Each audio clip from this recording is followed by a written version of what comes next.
नमस्कार मेरे बहुत से प्रिय साथियों, श्री माँ ज्योतिष कार्यालय यूट्यूब चैनल में आप सभी का हार्दिक हार्दिक स्वागत है। दोस्तों, हमारी जो श्रृंखला चल रही है तलाक योग के बारे में, उसमें मैंने आपके समक्ष मेष लग्न, वृषभ लग्न, मिथुन लग्न, कर्क लग्न और सिंह लग्न के बारे में पूरी चर्चा की और उसके उपाय भी मैंने आपके समक्ष रखे। दोस्तों, आज मैं आपके समक्ष कन्या लग्न के बारे में पूरी चर्चा करने वाला हूं और उसके उपाय भी मैं आपके सामने रखने वाला हूं। ऐसे कौन से योग का निर्माण होने से आपके दाम्पत्य जीवन में झगड़े होते हैं, आपका दाम्पत्य जीवन बिगड़ जाता है, आपके दाम्पत्य जीवन में प्रेम की कमी रहती है, आपके दाम्पत्य जीवन में विश्वास की कमी रहती है और बात तलाक तक पहुंच जाती है। दोस्तों, आज मैं कन्या लग्न के बारे में चर्चा करने वाला हूं। तो दोस्तों, यदि कन्या लग्न की जन्म कुंडली हो, जिस किसी भी जातक का कन्या लग्न हो, कन्या लग्न मानी जन्म कुंडली में प्रथम स्थान में 6 अंक लिखा हो, उसे कन्या लग्न कहते हैं। दोस्तों, यदि आपका कन्या लग्न हो तो कन्या लग्न वाले जातक बड़े ही विश्वासु होते हैं, किसी का भी कभी भी बुरा नहीं करते हैं। कन्या लग्न वाले जातक ज्यादातर अपने काम में व्यस्त रहते हैं। कन्या लग्न वाले जातक बड़े दिल वाले होते हैं। कन्या लग्न वाले जातक बड़े ही सत्यवादी रहते हैं। दोस्तों, यदि आपका कन्या लग्न है तो आप में ये सब पाया जाएगा।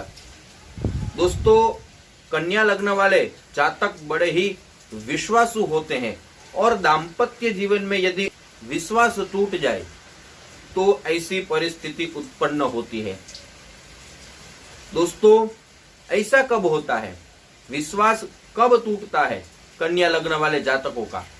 तो दोस्तों, शादी के लिए जब सामने वाला पक्ष आपके सामने आता है, तब कुछ ऐसी बातें छुपाते हैं जिससे दाम्पत्य जीवन में वो बात उसके गढ़ बन जाती है और दाम्पत्य जीवन में झगड़े होते हैं और आपका दाम्पत्य जीवन बिगड़ जाता है और बात तलाक तक पहुंच जाती है। दोस्तों, अक्सर ऐसा पाया गया है कि सामने वाले पक्ष के लोग ऐसा करते हैं कि कुछ जन्म की डिटेल्स हैं उसमें बदलाव कर देते हैं, क्योंकि उन लोगों को शादी करनी होती है और वो लोग उसी बदली गई डिटेल्स के द्वारा जन्म कुंडली का मिलान करते हैं। अब झूठी जन्म डिटेल्स के कारण जन्म कुंडली का मिलान अच्छी तरह नहीं हो पाता है और इसी वजह से दाम्पत्य जीवन में कमी रहती है प्रेम की और दाम्पत्य जीवन आपका बिगड़ जाता है और झगड़े होते हैं और बात तलाक तक पहुंच जाती है। दोस्तों, ऐसा अक्सर पाया गया है, क्योंकि दोस्तों कोई भी व्यक्ति हो, उनको अपनी बेटी या बेटे की चिंता रहती है और वो जल्द से जल्द शादी हो जाए ऐसी इच्छा रखते हैं। इसलिए यदि कोई प्रस्ताव आता है या प्रस्ताव लेकर जाते हैं, तब कुछ कुछ छोटी छोटी बातें छुपाते हैं और वो आगे जाते बहुत बड़ी बात हो जाती है और यहाँ विश्वास की कमी होती है, क्योंकि विश्वास रखा जाता है कि आप ऐसे होंगे या आपकी सही डिटेल्स होगी सब, लेकिन दाम्पत्य जीवन में शादी होने के बाद ये सब बात पता चलती है, तब विश्वास टूटता है। अक्सर ऐसा कन्या लग्न के जातक में पाया गया है और यदि विश्वास टूटता है तो दाम्पत्य जीवन बिगड़ता है और बड़े ही झगड़े होते हैं। ऐसा देखा गया है कि कोर्ट कचहरी तक जाना पड़ता है और तलाक तक बात पहुंच जाती है। तो दोस्तों, ऐसे कौन से योग का निर्माण होने से बात तलाक तक जाती है, तलाक योग का निर्माण होता है? तो दोस्तों, अब मैं आपके समक्ष योग के बारे में बात करूंगा। यदि आपका लग्न कन्या हो, कन्या लग्न की जन्म कुंडली हो, तो जो सप्तम भाव है, जो 7वां स्थान है, जहां से दाम्पत्य जीवन कैसा रहेगा, शादी का जीवन कैसा रहेगा, वो देखा जाता है, शादी का भाव माना जाता है। वहां यदि कोई भी ग्रह विराजित नहीं हो, यानी कि सप्तम स्थान पूर्णतः खाली हो, तब ये परिस्थिति उत्पन्न होती है, तलाक योग यहां निर्माण होता है। अब दोस्तों दूसरी परिस्थिति के बारे में मैं बात करूं तो दोस्तों कन्या लग्न की जन्म कुंडली हो और चंद्रमा जहां विराजित हो, वहां से 7वां स्थान, चंद्रमा जहां विराजित हो वहां से गिना जाए और जो भी 7वां स्थान हो, 7वां भाव हो, उस स्थान में, उस भाव में कोई भी ग्रह विराजित नहीं हो, यानी कि 7वां भाव खाली हो, तो यहां भी तलाक योग निर्माण होता है। दोस्तों ऐसा कब होता है? जब चंद्रमा की महादशा या अंतरदशा चल रही हो, या बुध की महादशा या अंतरदशा चल रही हो, क्योंकि बुध लग्नेश हुए और लग्नेश की यदि महादशा या अंतरदशा चल रही हो, तब ऐसी परिस्थिति उत्पन्न होती है और तलाक के योग यहां निर्माण होते हैं। दोस्तों मैंने आपके समक्ष ये तलाक योग के बारे में बात की। अब दोस्तों यदि आपकी जन्म कुंडली में ऐसे योग निर्माण हो रहे हैं, ऐसी परिस्थिति सर्जन हो रही है, आपके दाम्पत्य जीवन में बड़े ही झगड़े हो रहे हैं, आप बड़े ही परेशान हैं, विश्वास में कमी रहती है, प्रेम में कमी रहती है, तो आपको क्या उपाय करना चाहिए? तो दोस्तों उपाय भी मैं आपके सामने रखने वाला हूं। बहुत ही सरल उपाय रहेंगे और ये उपाय आप बड़ी ही श्रद्धा से, विश्वास से और भाव के साथ करेंगे तो आपको इसका बहुत ही श्रेष्ठ परिणाम प्राप्त होगा। आपके दाम्पत्य जीवन में प्रेम बढ़ेगा और उपाय करने के बाद फिर से आपके दाम्पत्य जीवन में शांति स्थापित हो सकती है। दोस्तों ये उपाय स्त्री भी कर सकती हैं और ये उपाय पुरुष भी कर सकते हैं, या पति या पत्नी दोनों साथ में मिलकर भी ये उपाय कर सकते हैं। दोस्तों मैं आपके सामने 2 उपाय रखूंगा, दोनों ही बहुत सरल रहेंगे, आप कर सकेंगे।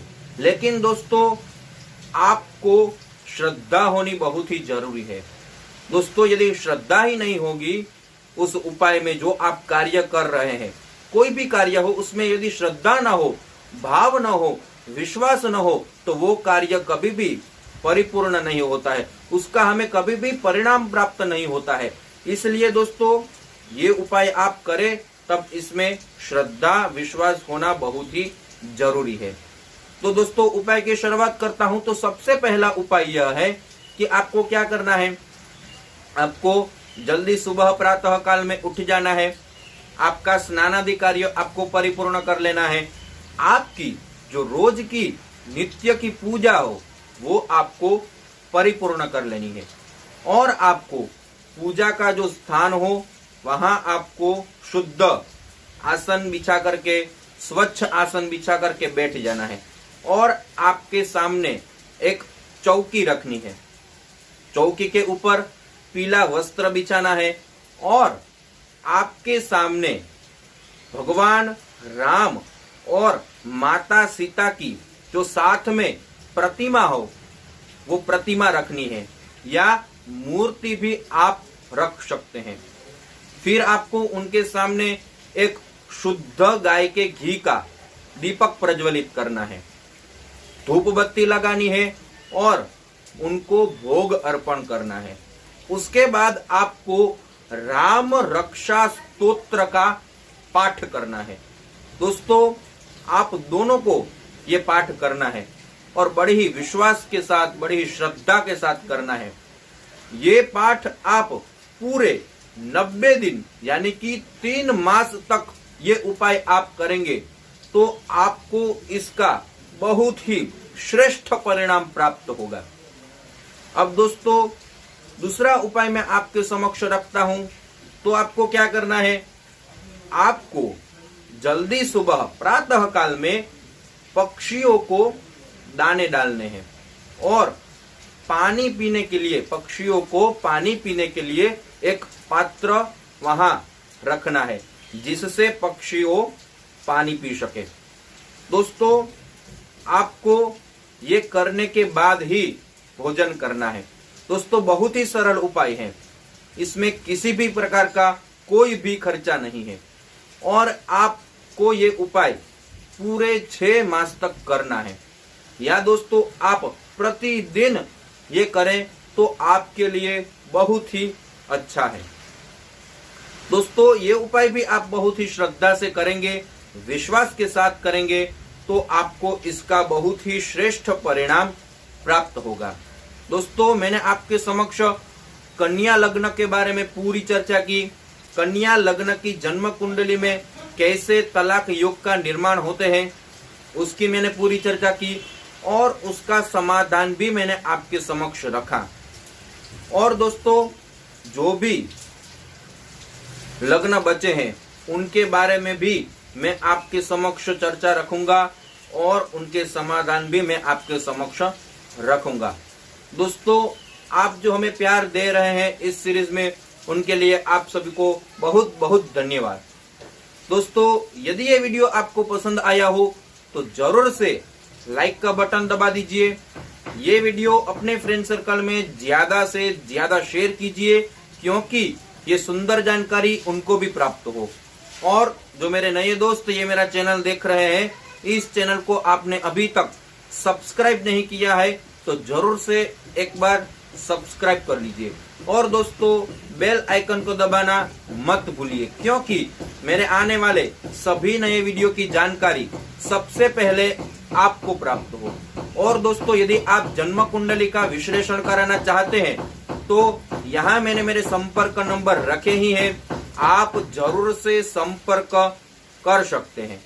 और दोस्तों आपके जीवन की किसी प्रकार की समस्या है, जैसे आपकी शादी नहीं हो रही है, संतान के संबंधित कोई समस्या है या नौकरी के सिलसिले में कोई समस्या है, आपका जो बिजनेस है वो ग्रोथ नहीं कर रहा है, आपका पगार नहीं बढ़ रहा है, आप बड़े ही कर्ज में डूबे हुए हैं, आपका प्रमोशन नहीं हो रहा है, ऐसा कहा जाए कि पति पत्नी के बीच झगड़े हो रहे हैं, भाई भाई के बीच झगड़े हो रहे हैं, पिता और पुत्र के बीच यदि झगड़े हो रहे हो और आप इन सब का सरल उपाय के द्वारा समाधान चाहते हैं तो वो सारे वीडियो मैंने आपके समक्ष रखे ही हैं।